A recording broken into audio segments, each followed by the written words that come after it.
She didn't just lie to investors. She convinced some of the most powerful people in America that they were witnessing the next Steve Jobs, only this time inside a laboratory. Elizabeth Holmes built a $9 billion empire around a medical technology that never truly worked as promised, persuading billionaires, former cabinet officials, military leaders, and Silicon Valley's elite to believe they were investing in the future of medicine. But this isn't just a story about corporate fraud. This is a psychological autopsy of greed, vanity, and high society betrayal. And what happens when powerful people become emotionally invested in an idea that they desperately want to believe.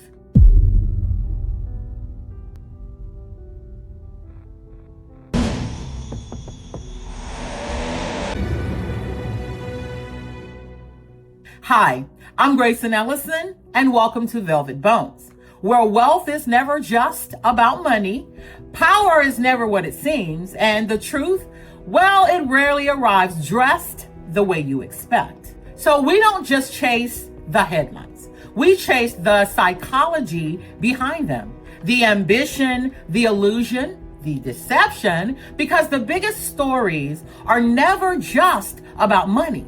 They're about what people will do to get it, protect it, or keep the world believing they still have it.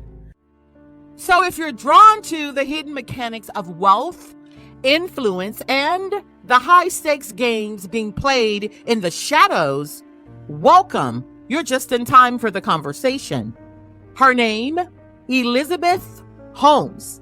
She was hailed as the future of medicine, celebrated as the world's youngest self-made female billionaire, until the illusion broke and Silicon Valley's brightest star became its most beautiful monster.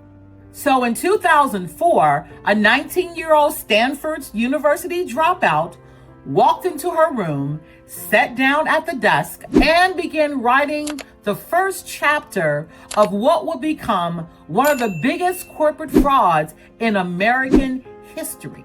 She had no medical degree, no proven technology, no working product even, yet somehow she convinced some of the most accomplished people on earth to invest hundreds of millions of dollars in a vision they believe would revolutionize medicine. So look, dropping out of Stanford to start a business sounds really sexy in a magazine article. But let's keep it real. She left the classroom because out here in the real world, well, no one's checking for your homework. But in the Valley, if you speak with enough confidence, well, they'll give you millions before they ever even expect to see the machine. And that's exactly what happened. So in the meantime, patients received inaccurate blood tests. Investors lost fortunes.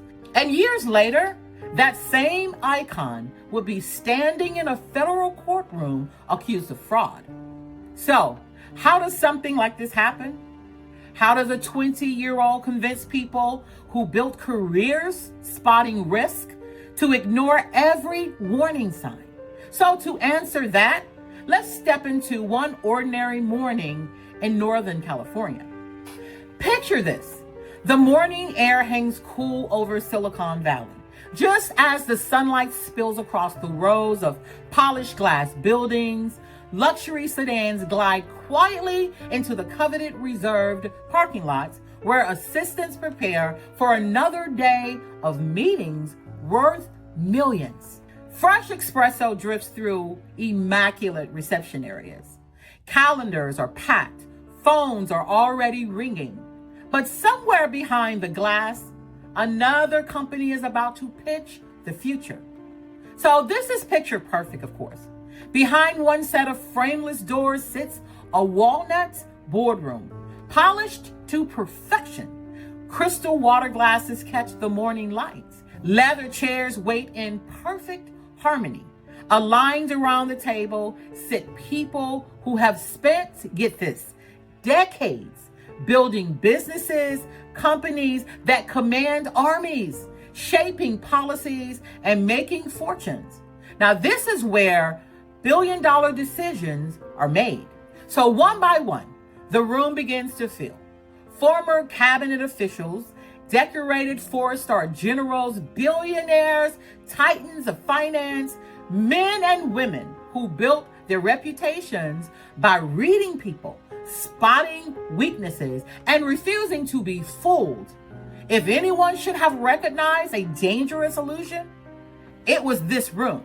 Then the door opened. She steps inside wearing a black turtleneck, that will become part of her legend. Her hair is pulled back so tightly, it actually looks painful. No cheat notes, no hesitation, no wasted motion. She doesn't walk into the room like someone seeking permission. She walks in like a boss, like someone who already owns it. Which brings us to the high stakes hustle and read the room rule number 1. Never let them see you sweat. And if you never ask for a seat at the table, you just sit down and act like you brought the lease. Now, to understand Elizabeth Holmes, we have to go back to where her story really begins. Houston, Texas, 1984. Now, if America had a showroom for wealth, ambition, and influence, Houston was one of its crown jewels. Oil fortunes shaped the skyline, medical breakthroughs were changing lives, and glass towers stretched toward the Texas sky. And behind the gates of one of its most exclusive neighborhoods, a family name could open doors long before a resume ever could. Now, some children inherit wealth, others inherit expectations, and Elizabeth inherited a name with history. Born on February the 3rd, 1984, Elizabeth grew up in a family where legacy wasn't just remembered, it was admired.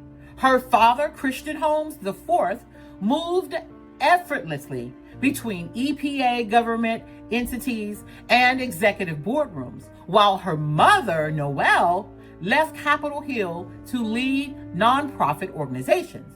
Now, they lived comfortably. So around the dinner table, Elizabeth heard about the family's connections to the Fleischmann yeast empire. And that's one of America's greatest entrepreneurial success stories. She heard about physicians, innovators, builders, and people whose names outlived their own lifetimes. But those stories, they belong to another generation. Now, there's a difference between growing up rich and growing up around people who used to be rich. Now, that second one, it creates a different kind of hunger. It makes you dangerous because you're trying to buy back a ghost. And the perfect segue for read the room rule number 2. Now, you don't pitch your future, you pitch your past. So if your family name already has its footprints in the history books, the gatekeepers, they'll open the door for you long before you show them what's inside your bag. So the Holmes family, they inherited a legacy which was far more valuable than the fortune. What remained wasn't unimaginable wealth. It was something heavier, expectation. So the quiet belief that someone in the family might one day restore the name to its famous and former glory. Think about it. Imagine growing up surrounded by stories of greatness, only to realize you weren't living one. So for some people, that's inspiration. For others, it's a weight they spend the rest of their lives trying to outrun. So people who knew Elizabeth didn't remember her being the loudest girl in the room. They remembered someone unusually deliberate, someone who always seemed to be headed somewhere, even though no one else around her could actually see the destination. Her teachers, they noticed her intensity, Her friends remembered someone who seemed much older than her years. So while most kids worried about sleepovers, birthday parties, or beating the next Nintendo game, well, Elizabeth was talking about becoming a billionaire. Not just successful, not comfortable, a billionaire. So she filled notebooks with ideas, inventions, not because someone asked her to, but because somewhere deep inside, she already believed she was building towards something extraordinary. And science, well, it fascinated her. So did inventors. Thomas Edison became more than just a historical figure. He became her blueprint, the image of one person walking into a room with nothing but an idea and then walking out having changed the world. So to Elizabeth, that was fire. So years later, she named the Theranos blood testing machine Edison, as though borrowing the name might somehow borrow the legacy. Then she arrived at Stanford University. And Stanford didn't create Elizabeth Holmes, but it did give her permission. So Elizabeth entered Stanford as a chemical engineering freshman, and not because she dreamed of Wall Street, but because she believed she could build something that would change medicine. Perhaps this was real, or maybe it was an illusion the entire time. We don't know. So while most freshmen were learning where their next class was, Elizabeth was already looking for one idea that could define her life. And one person noticed, Professor Channing Robertson. So he was one of Stanford's most respected engineers. And he saw more than intelligence. He saw conviction, the kind that makes people lean in before they begin financial interrogation. Belief is often the very first investment. That belief opened a door few 19-year-olds would ever walk through. So that summer, Elizabeth landed at Singapore's Genome Institute. And every day, she watched blood being drawn, patients waiting, samples stacking higher and higher. And the results, well, they were taking days and weeks. So to everyone else, this was simply medicine. Elizabeth saw inefficiency, and she had a question that sounded almost impossible. What if one tiny drop of blood could replace 6 tubes? What if hundreds of tests could come from a single finger prick? What if results arrived in minutes instead of days or even weeks? Well, for most people, those questions would have stayed inside a notebook. But Elizabeth Holmes, instead, she decided to build a company around them. Back at Stanford, she would leave before earning her degree. But not because she failed, because she believed the world needed her idea more than it needed her diploma. So she founded a company called Real-Time Cures. And soon it will become Theranos, a blend of the words therapy and diagnosis. Elegant, scientific, unforgettable. The promise, well, it was breathtaking. A machine no larger than a desktop printer. One finger prick, hundreds of blood tests, minutes instead of days or weeks. Now, if it worked, it would change medicine forever. Now, here's what I believe. Every great illusion starts not with a lie, but with a seed of truth. So, by 2004, Elizabeth wasn't just another startup founder. She's a persona. Now, we all know that Silicon Valley worships founders. And the younger they are, well, the louder the whispers. The next Steve Jobs, if you will. So, deliberately, she sculpts her image. The black turtleneck, well, it isn't a fluke. The slicked back hair isn't casual. And the deliberately lower pitch of her voice, it's a design mask to convey authority. So she moves with calm certainty, holds eye contact a beat too long, and then answers questions precisely, sometimes without answering them at all. So every gesture broadcasts discipline, control, and inevitability. So to watch her speak, she's not just selling an idea, she's selling destiny. The media latches on. Investors chase her because in Silicon Valley, you don't just back technology, you back legends. And her presentations, well, they paint a utopia. Faster diagnostics, spared pain, crumbling healthcare costs, a noble mission wrapped in $1 billion business pitch. So who wouldn't want that future? The funding, well, at first, it started to trickle in. Then there was a surge. Then the momentum, well, it becomes the proof.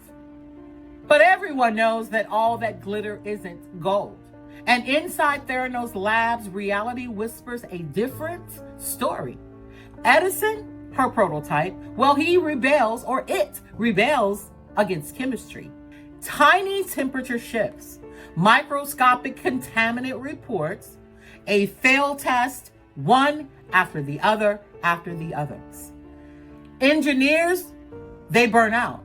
Scientists, they recalibrate machines that break over and over and over.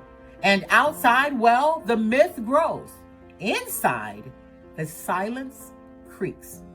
And here's where the real danger begins. Not when people stop wondering or asking questions, but when hearing the answers is too costly. Because Elizabeth Holmes, well, she had a choice. Slow down and face the truth, or speed up the illusion. She chooses the acceleration. Now, there's an old adage. Let enough smart people believe, and the rest, well, they won't even ask questions. And Holmes, well, she knows this. She knows that investors don't just buy tech, they buy trust. So she assembles a board that reads like a history textbook. George Shultz, Henry Kissinger, General Jim Mathis, a modern military legend, William Perry, Sam Nunn. The roster, well, it goes on and on and on. So picture walking into Theranos' headquarters. Now, you don't see petri dishes or lab scars. You see portraits of American power, and you feel the authority breathing down the hallway. An investor, well, they sit at a confidence table, eyes flickering from the board members, facing to the pitch deck. It isn't, does science work? It's, they must have vetted this. That's the trap. Because for some people, authority can sometimes substitute for proof. And to be fair, these titans aren't lab techs. They offer influence, stature, networks, and reputation can sometimes be a powerful currency and also mistaken for validation. Now, that brings us to read the room moment number 3. One of the biggest mistakes people make is assuming that because someone is a genius in one room, they're a genius in every room. Now, life simply doesn't work like that. Elizabeth Holmes, well, she didn't have to outsmart the world's greatest scientists. She only had to convince a room full of people, powerful people, that they were smart enough to spot the future before everyone else. We all know that ego has a funny way of digressing a person's IQ. So the truth is like a resume. It might get you through the front door, but vanity is what keeps you trapped behind the wrong room. Then Elizabeth hires David Bogies. So he's the courtroom shark who's argued some of the biggest cases in American history. So his arrival alone isn't about science anymore. It's about protection. So think intimidation, sending everyone a message. Challenge us, and you'll pay for it.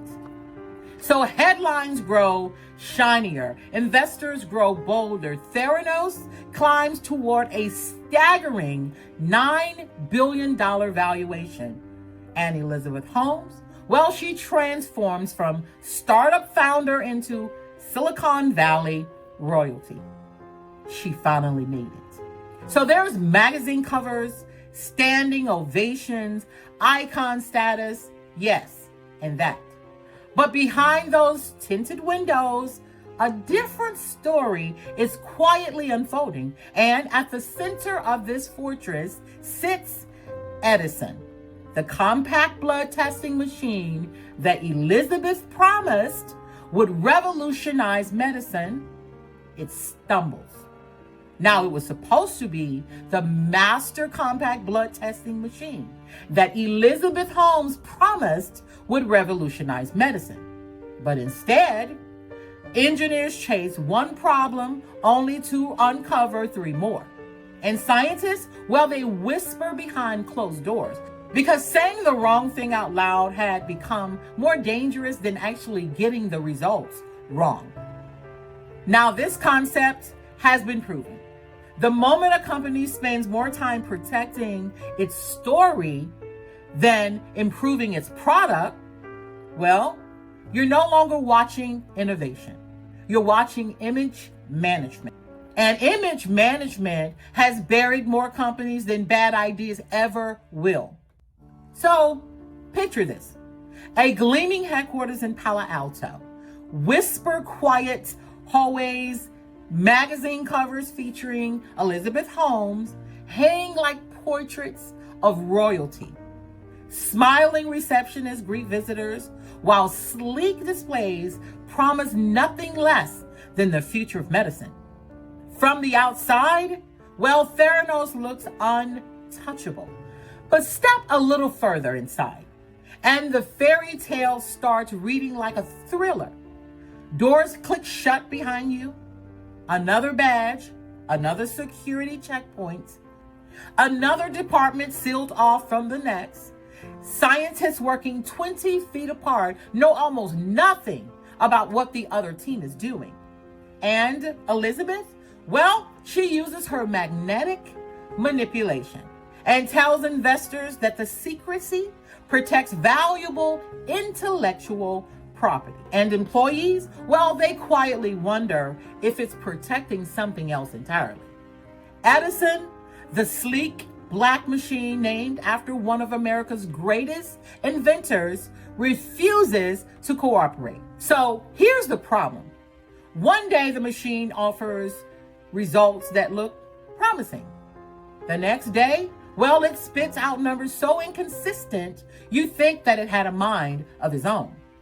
A slight change in temperature, different readings. Tiny air bubbles, different readings. And now, engineers, well, they aren't refining a breakthrough anymore. They're chasing ghosts. And in the meantime, upstairs, the presentations become even more ambitious. Investors applaud, magazine covers multiply, and while billion-dollar dreams fill conference rooms, lab technicians quietly run patient samples through traditional commercial analyzers, the very machines that Theranos publicly claimed were becoming obsolete. So think about that for a second. The company promising to replace old technology is now secretly depending on the old technology just to survive. That's not innovation. That's survival disguised as innovation. Then comes Walgreens. For any startup, this is the dream. America's neighborhood pharmacy agrees to place Theranos wellness centers inside its stores. So automatic doors slide open, bright lights, beautiful displays, friendly employees, promises hundreds of blood tests from a single finger prick. Now, it looks like the future and it smells like money. But here's something I've learned after watching people for a really long time. Momentum has a funny way of disguising itself as proof. Once enough important people believe, well, everybody else starts assuming the homework has already been done. Behind the scenes, well, Edison still won't behave. Every successful demonstration buys another headline. Every failed test tightens another noose around the company's neck. Doctors begin asking uncomfortable questions.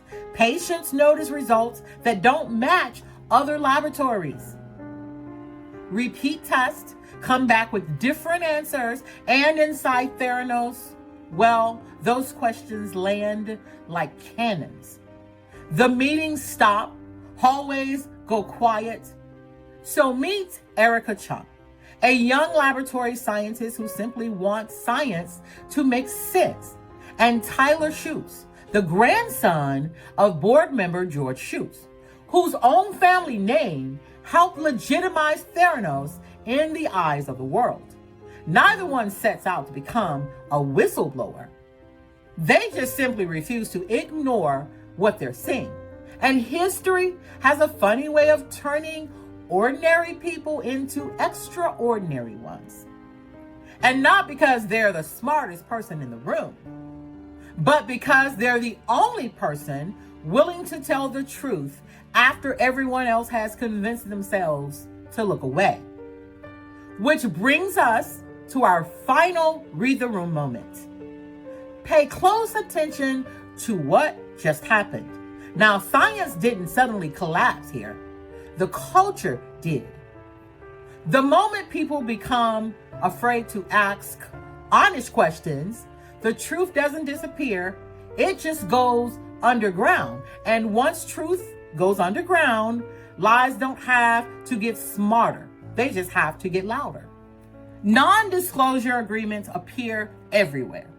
Lawyers begin circling. So every difficult conversation seems to end with another reminder about legal consequences.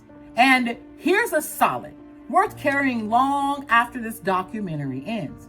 When a business, a relationship, or even an empire starts investing more in lawyers than in solving its problems, well, the ending has probably already been written.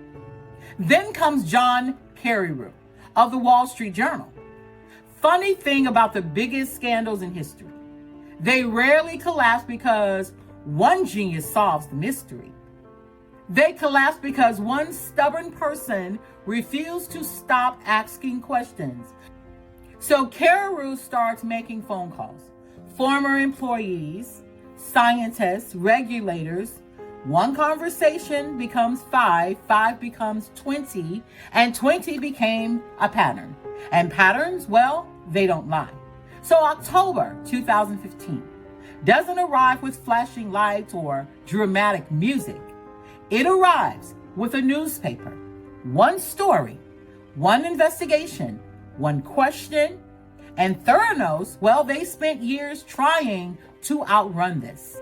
The Wall Street Journal, they published this expose, revealing that Theranos' flagship technology wasn't delivering the promises that built its empire. So panic spreads faster than confidence ever did. Walgreens, well, they walk away. Regulators move in, investors realize the future they purchased never existed.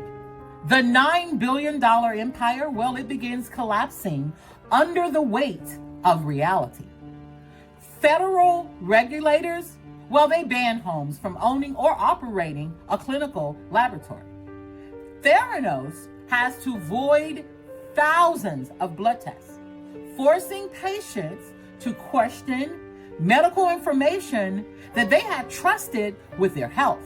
Eventually, well, the woman who once stood before billionaires promising the future stands before a federal judge, answering for the past. And the black turtleneck guys, well, that can't help her anymore. The jury reviews the emails, the internal reports, the testimony, and years of illusions. Reality finally gets its turn. And Elizabeth Holmes is convicted on multiple counts of investor fraud. And Sunny Balwani is also convicted as well. The empire, it's gone. So where is Elizabeth Holmes today? Today, she's serving a federal prison sentence.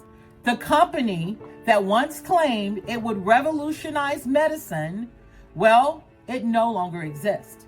Its laboratories are closed, its technology never fulfilled its promise, and its $9 billion valuation has become a case study taught in business schools, law schools, ethics classes, and boardrooms around the world. But here's the part that stays with me. Theranos didn't survive because the technology worked. It survived because belief worked. So people wanted the story to be true.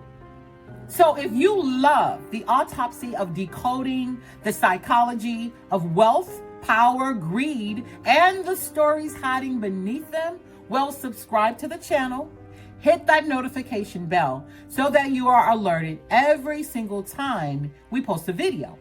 And thanks for joining us. And until next time, don't let the glitter blind you, because the illusions, well, they may sparkle, but the truth always survives.